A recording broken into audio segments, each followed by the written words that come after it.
Welcome to the Monsters Among Us podcast. This is episode 12, Tommyknockers. Great to be here.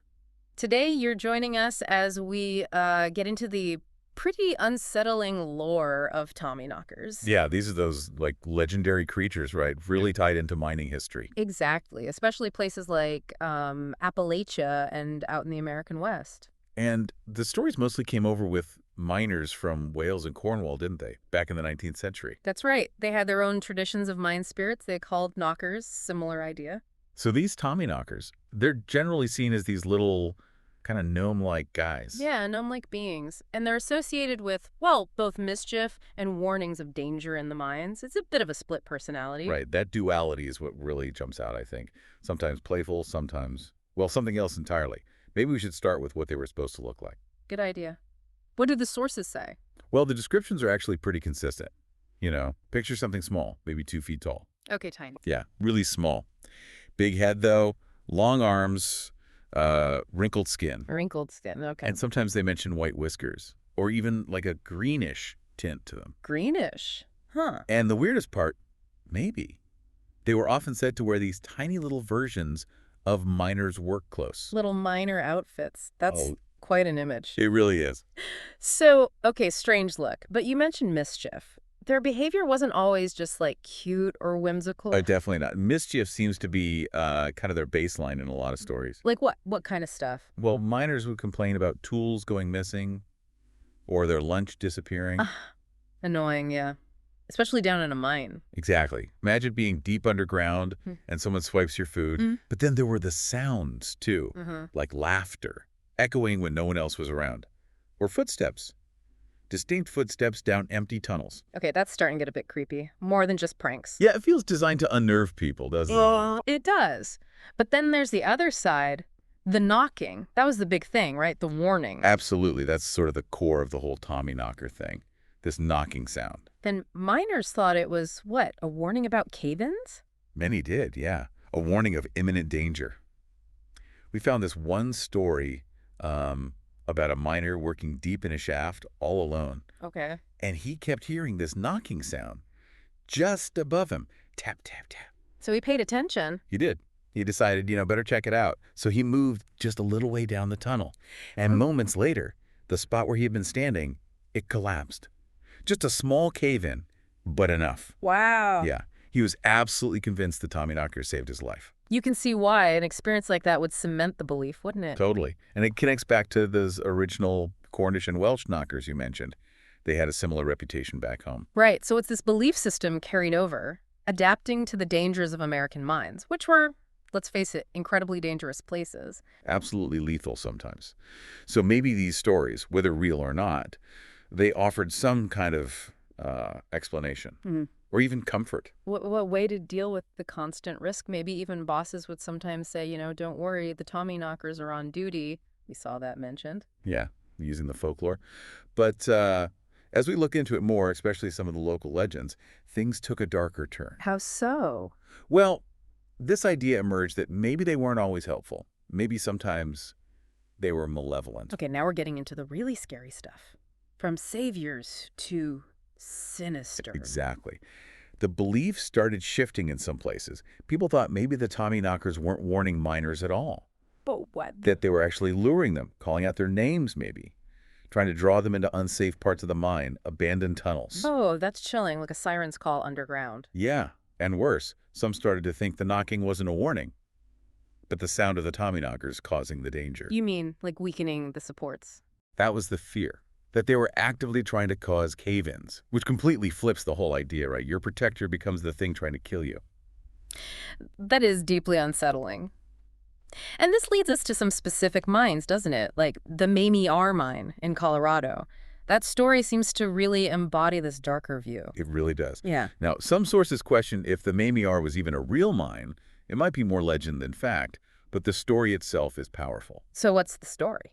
Well, the legend goes that this mine was so terrifying, so associated with bad luck and Tommyknocker activity, that miners just refused to work there. They were too scared. Can't blame them if the stories were bad enough. What kind of things supposedly happened? Really disturbing stuff.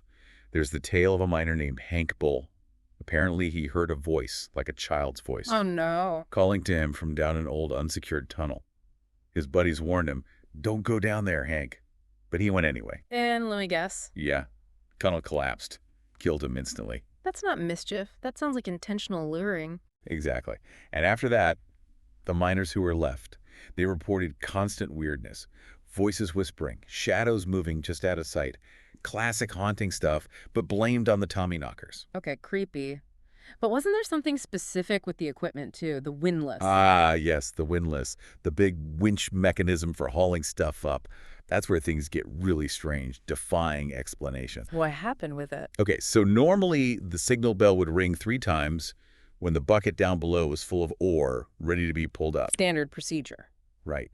But at the Mamie R, the story goes, the bell would ring 3 times, they'd haul it up, and the bucket would be completely empty. Huh.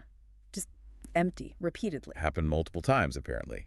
Just this pointless, unnerving signal from the depths. It's that kind of unexplainable thing that feeds the fear, you know? Absolutely. Just weird. But it got worse than empty buckets, didn't it? There was a fatal accident. Tragically, yes. This was supposedly in November 1894. The bucket just plummeted, fell down the shaft, crushed a worker at the bottom. Terrible. Mechanical failure. Rope snapped. That's the thing. According to the legend, they checked everything. The rope was fine. The knot holding the bucket was still tied, secure. No reason for it to fall. Yeah. No logical explanation. None that they could find. Which, of course, made everyone even more certain something supernatural, something malevolent was at work. Yeah. They even started claiming they saw ghosts down there after that Hank Bull and the guy killed by the bucket. Just layering horror upon horror. But the Mamie R story has one final awful twist, right? Christmas Day. Oof, yeah. It's like something out of a horror movie. Christmas Day, 1894, there'd been some flooding, and 3 guys were using the windlass, manually operating it, trying to bail out water. Okay. And suddenly the whole windlass mechanism just explodes, metal flying everywhere. Just explodes. Yeah, and the heavy bucket goes hurtling back down the shaft. One poor guy gets tangled in the rope as it goes. Oh, God. Rope tightened around his neck and decapitated him. Jeez. Can you imagine? For the miners who were already terrified, this was it. The ultimate proof that this place was cursed. That these things were actively murderous. I can see why they'd think that. Unbelievable. The mine was shut down for good. Just after that, January 1895. End of story for the Mamie R. What a gruesome tale. Whether the mine was real or pure legend, that story definitely captures the extreme fear associated with these beings in some areas. Were there other mines known for this kind of negative Tommyknocker activity? Oh, yeah. It wasn't just the Mamie R legend. The Crescent Mine over in Sumter, Oregon, that also had a reputation.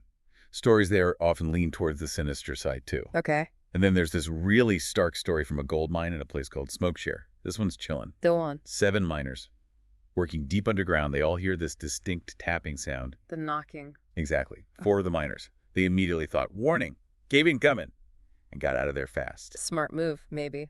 What about the other 3? Well, the other 3 stayed. Apparently, they mocked the ones who left, called them superstitious fools, even supposedly shouted insults at the unseen Tommyknockers. Oh, bad idea in a ghost story. Very bad idea. Shortly after the others left, boom, cave in. The 3 who stayed were killed. Wow. And the ones who escaped? The 4 who got out, they claimed they actually saw the Tommyknockers as they were running, saw the creatures. So in that case, the knocking was a warning, but it was ignored by some with fatal consequences. It really shows how ambiguous they could be perceived. Helpful warning or deadly omen. Exactly. Were they warning the 4 or punishing the 3, or both? It depends entirely on who you ask and which version of the belief you subscribe to. Helpful spirits, mischievous pests, or downright evil entities trying to cause harm. It seems like the interpretation really depended on the specific mind, the community, maybe even recent events. An accident happens, and suddenly the playful knackers become something much darker in people's minds. I think that's very likely. Like, you know, today, most people would dismiss Tommyknockers as just folklore, a way for miners to personify the dangers, the strange sounds, the collapses that were just part of that incredibly hazardous job. Right, giving a name and face to the creaks and groans of the earth settling, or maybe even small animals scurrying around. Or maybe even auditory hallucinations brought on by stress and isolation deep underground. Lots of rational explanations are possible. But the folklore itself persisted for a long time. There's that anecdote about a California mine closing in the 1950s. Yeah, 1956, I think. The miners actually petitioned the owner to reopen it briefly Why? to free the Tommyknockers. They believed the spirits were trapped and needed to be let out so they could, like, find work in other mines. Seriously, in 1956. That's the story. And apparently the owner actually complied.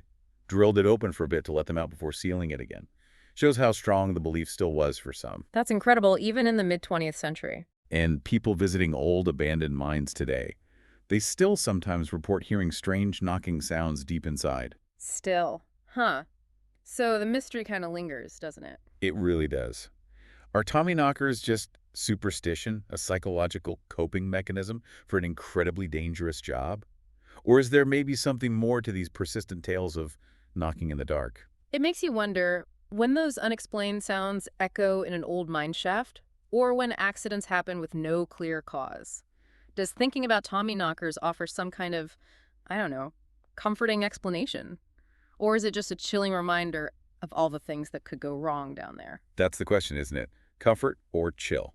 Probably a bit of both, depending on the story you focus on. Definitely something to think about.